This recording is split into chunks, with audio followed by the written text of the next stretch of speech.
purpose of this event is that we are hosting the president of Smith College, whose name is Carol Christ, and she's come here to meet with Smith alumni. The metropolitan area of Minneapolis-St. Paul, Minnesota is a very large Smith area. Well, I think we've had a very long tradition. In fact, the reason I'm here, not only I'm a graduate myself, but so was my mother and my grandmother. And my grandmother was the first born and raised Minnesotan to attend Smith College. The Smith College story in Minnesota starts here with the three daughters of Samuel and Susan Gale. Both she and her two younger sisters from Minnesota graduated from Smith. And what were their years?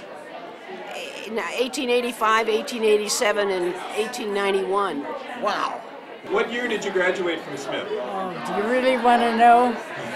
So what class were you in? She didn't. She would rather You have to not tell say. him. Come on. 34. Is that wow or what? Very impressive. I was in the class of 46, and you were what? A class of 53. So we're quite Smithies. It was the beginning of Roosevelt In the class of 46. and his era and how it completely changed and saved our economy. And see, I met him for the first time, and of course, and changed my whole party life.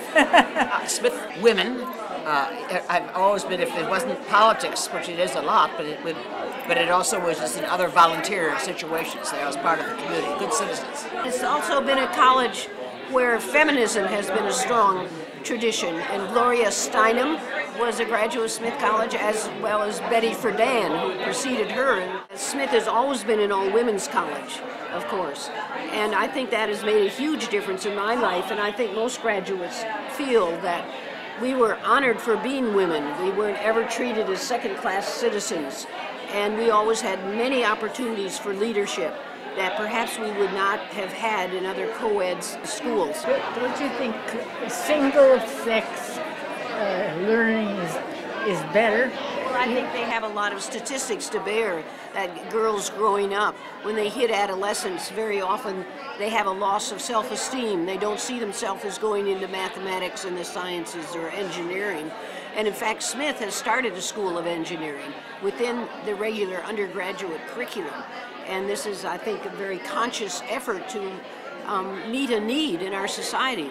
We need more engineers, and we need women engineers. We were interviewed for the book, but she was one of the interviewers.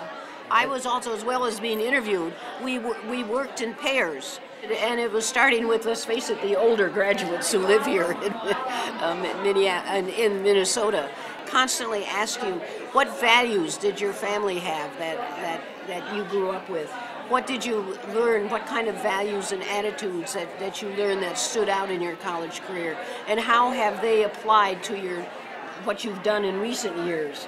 We're three of, I think, of about 15, but there was a cutoff time age, and they're going to keep interviewing people and adding on to the book, is my understanding. The Smith Club of Minnesota is proud to present Strong Women Building Strong Communities.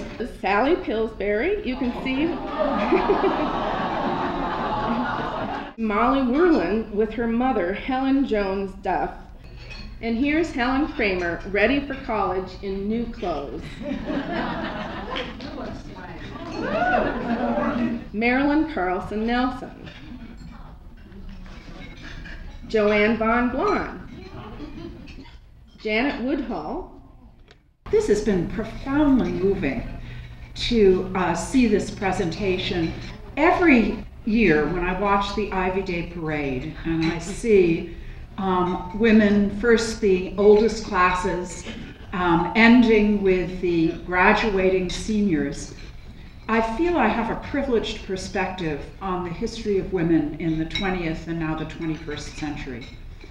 And this project does it in an even richer way, telling the stories of these remarkable women. If you think about the history of women in the 20th century and the extraordinary changes in the opportunities open to them, the patterns of women's lives, to have this living history, to have these oral histories, is so important to us all in understanding our history. Yes, we're so what a great role model for Smith. Yes. In her late 90s, somewhere. My math isn't very good. That's good.